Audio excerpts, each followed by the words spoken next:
సిమ్‌లో పెట్టండి స్టవ్ కొంచెం ఎందుకంటే మాడిపోతాయి కదా! ఓకే. అంటే సిమ్‌లోనే మనం వీటిని వేయించుకోవాలా? సిమ్‌లోనే వేయించుకోవాలి. ఓకే. తగినంత ఆయిల్ పోసుకోవాలి అవి మునిగేటట్టు. లోపలికి దాన్ని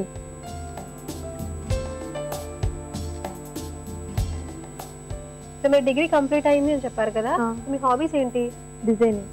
ఏం డిజైన్ చేస్తూ ఉంటారు? అంటే పెయింటింగ్, వెబ్ డిజైనింగ్ నేర్చుకున్నాను. 3D యానిమేషన్స్ అలా వేయడం ఇంట్రెస్ట్. సో ఇది మీరు కొత్తగా కనిపెట్టారా లేదంటే ఎక్కడ నేర్చుకున్నారా? అంటే మమ్మీ అప్పుడప్పుడు చెప్తూ ఉంటే ట్రై చేద్దామని చేశాను. అంటే మమ్మీ ఆల్రెడీ చేస్తారా ఇది ఇంట్లో? అంటే గులాబ్ జామ్ చేస్తుంది, దాన్ని బట్టి బటర్ వేసి చేయొచ్చు కదా అని ట్రై చేశాను. ఓకే. సో ఇది మన సుస్మిత న్యూ క్రియేషనా? యా. ఓకే.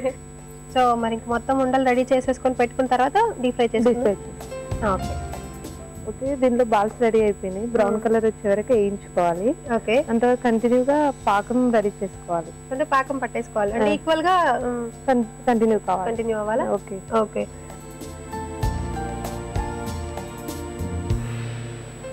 దీనికి అందాగా తీసుకోవాలి. పిండి అంటే ఎంత తీసుకున్నామో అన్నట్టు దానికి తగినంత. అంటే 1 కప్ పిండి తయారు చేసుకుంటే షుగర్ 2 కప్స్ అలా. ఓకే. అంటే దానికి ఫుల్ అప్ కావాలన్నట్టు, బాల్స్ కు ఫుల్ గా ఉండాలి. ఓకే. తగినన్ని వాటర్ పోస్తుంది.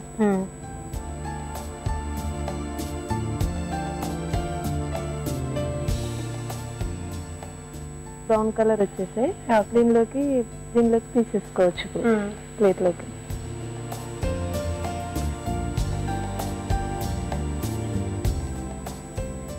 ఇంకా 2 చేసుకోవాలి.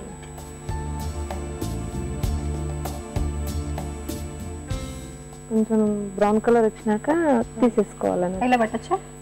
దీనిలోనే పెట్టాను.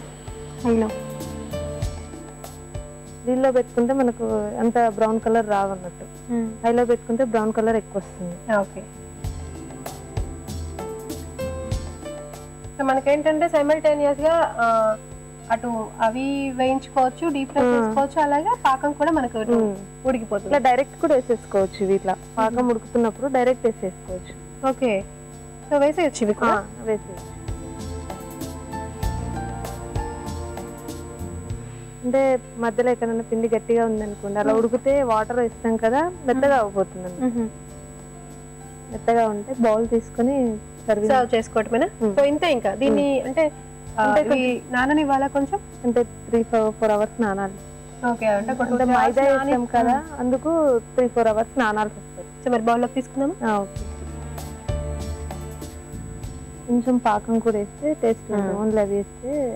ఓకే. దానిపైన డెకరేషన్ కి ఇలాచీ పౌడర్ అండ్ బాదం, కాజు. ఓకే. లైట్ గా వేసుకోవాలి. ఇలాచీ, బాదం, కాజు మాత్రం కొంచెం ఎక్కువ వేసుకుంటే టేస్టీగా ఉంటుంది. Okay.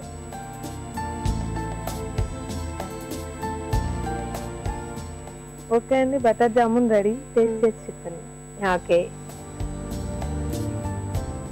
So butter jamun ready అయిపోయిందండి. రెగ్యులర్ గా చేసే దానికన్నా కూడా కొంచెం డిఫరెంట్ గా మన సుస్మిత ఇలా తయారు చేశారు. సో మరి దీని టేస్ట్ ఎలా ఉందో చూడబోయే ముందు తయారు చేసే విధానం, కావాల్సిన పదార్థాలు మరొకసారి చూద్దాం. బటర్ జామున్ తయారీకి కావాల్సిన పదార్థాలు: మైదా, చక్కెర, బటర్, బాదం కాజు పౌడర్, ఇలాచీ పౌడర్, వంట సోడా, ఆయిల్.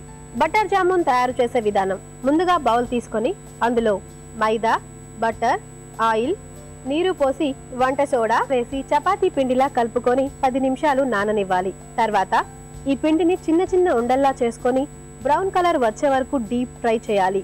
తర్వాత స్టవ్ పై మరో బౌల్ పెట్టి చక్కెర వేసి నీళ్లు పోసి పాకం వచ్చే వరకు ఉడకనివ్వాలి. పాకంలో ముందుగా డీప్ ఫ్రై చేసి పెట్టుకున్న ఉండలను వేసి నాననివ్వాలి. తర్వాత ఒక బౌల్లోకి తీసుకొని దానిపై ఇలాచీ పౌడర్, బాదం కాజు పౌడర్ తో గార్నిష్ చేసుకొని సర్వ్ చేసుకోవాలి. అంతే, sweet butter jamun ready. So కావాల్సిన పదార్థాలు, తయారు చేసే విధానం చూసారు కదా. సో మరి బటర్ జామున్ ఎలా ఉందో ఇప్పుడు టేస్ట్ చేద్దాం.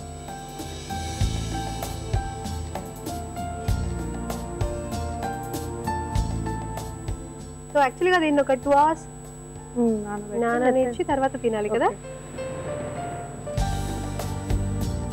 సుస్మిత గారు నిజంగా చాలా బాగుందండి. అంటే రెగ్యులర్ గా జామున్స్ తింటూ ఉంటాము, కానీ ఇది మైదాతో చేశారు. ఎలా ఉంటుందో, డిఫరెంట్ గా ఉంటుందేమో, కొంచెం గట్టిగా ఇలా ఉంటుందేమో అనుకున్నాను, కానీ లేదండి, చాలా బాగుంది, స్మూత్ గా ఉంది. ఇంకా 2 hours అంటే ఇంకా స్మూత్నెస్ వస్తూ ఉండొచ్చు నాకు తెలిసి.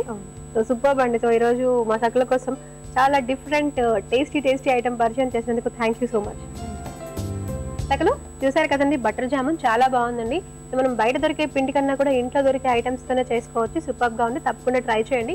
సో ఇలాంటి వెరైటీ ఐటమ్ మీరేదైనా మాకు పరిచయం చేయాలి అనుకుంటే మీరు వెంటనే మాకు ఫోన్ చేయొచ్చు.